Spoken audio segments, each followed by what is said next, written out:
Om Swastiastu. Om Awignam Astu Namaste. Halo sahabat Hindu dimanapun kalian berada. Perkenalkan, nama saya Putu Ratin Paramita.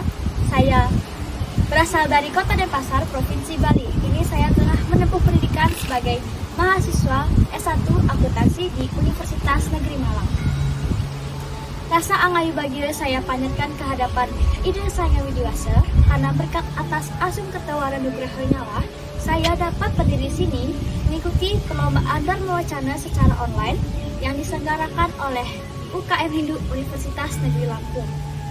Perlu ingat kembali bahwa ajang ini dapat dijadikan sebagai wadah untuk menyalurkan kata-kata Dharma atau pesan-pesan Dharma ke hadapan generasi muda.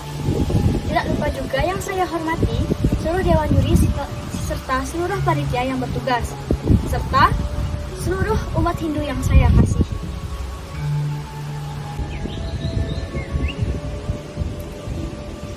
Pada hari yang berbahagia ini, saya akan menyampaikan sebuah pesan Dharma yang berjudul Perempuan Hindu Perwujudan Dewi sebagai Wanita Hebat.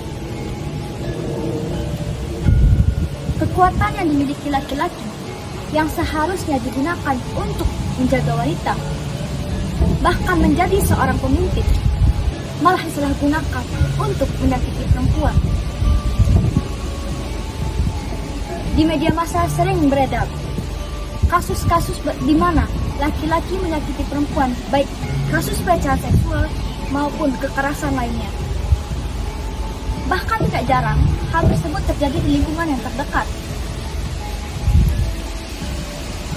Tidak hanya di media massa, kita pun sering menyaksikan kekerasan fisik, psikis maupun verbal yang terjadi di depan mata kita. Contohnya, terdapat sebuah kumpulan lelaki yang sedang duduk-duduk di pinggir jalan melihat seorang perempuan yang berjalan kaki sendirian. Laki-laki tersebut bersiul menggoda perempuan tersebut. Setelah ditanya, mengapa melakukan demikian? Yang disalahkan malah pakaian si korban. Padahal secara logika, pakaian tersebut juga termasuk pakaian tertutup, bahkan sopan.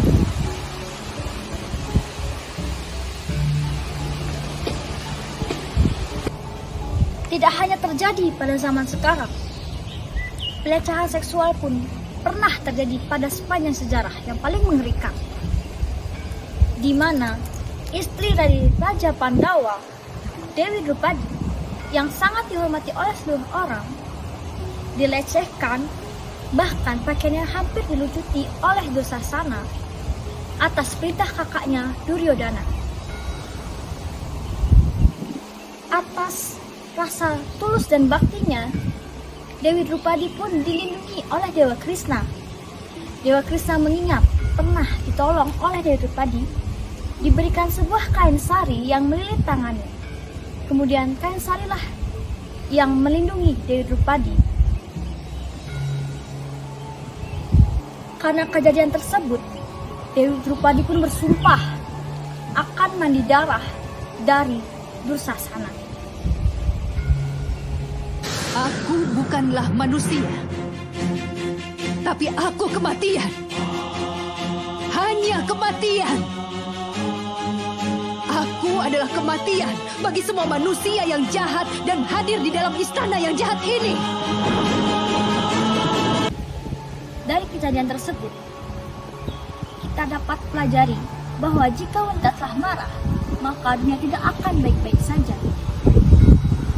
Karena kita yang semua makhluk hidup yang ada di dunia ini berasal dari perwujudan seorang dewi sebagai wanita hebat yang biasa kita sebut ibu.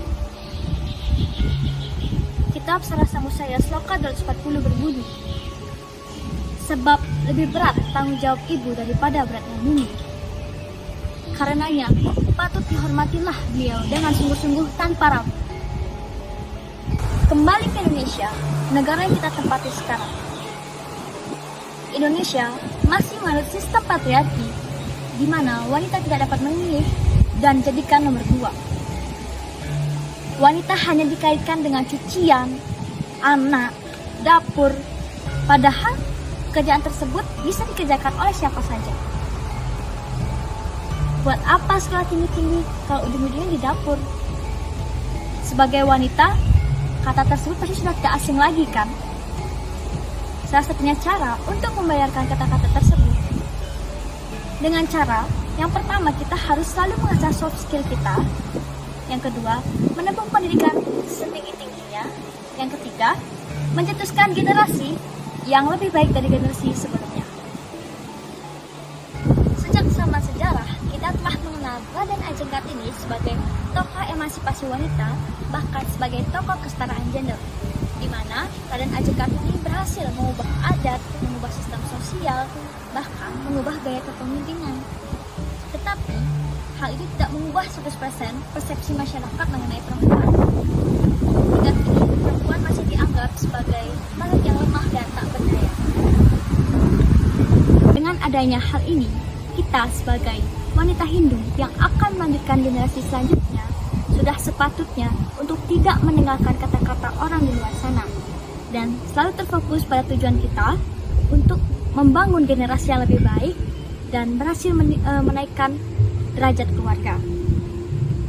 Untuk masyarakat di luar sana, mari bersama-sama dukung wanita menjadi wanita yang lebih terpandang dan mendapatkan hak-haknya yang setara dengan laki-laki, terutama pada bidang pendidikan.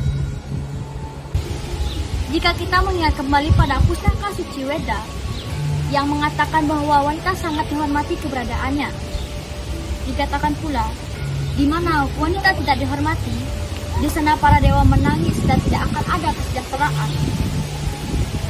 Jika kata tersebut selalu dipedomani, maka kehidupan yang baik akan selalu tercapai. Tidak lupa juga selalu mengucapkan syukur kehadapan Ida Sang Yang Widi Wasa agar semua yang dilakukan oleh wanita Hindu berjalan dengan lancar. Saya, Putu Ratih Paramita, sebagai generasi penerus wanita Hindu berpesan, jagalah wanitamu, hormatilah wanitamu, dan cintailah wanitamu sebagaimana engkau ingin diperlakukan. Sekian dari saya ucapkan Paramasanti. Om Santi, Santi, Santi.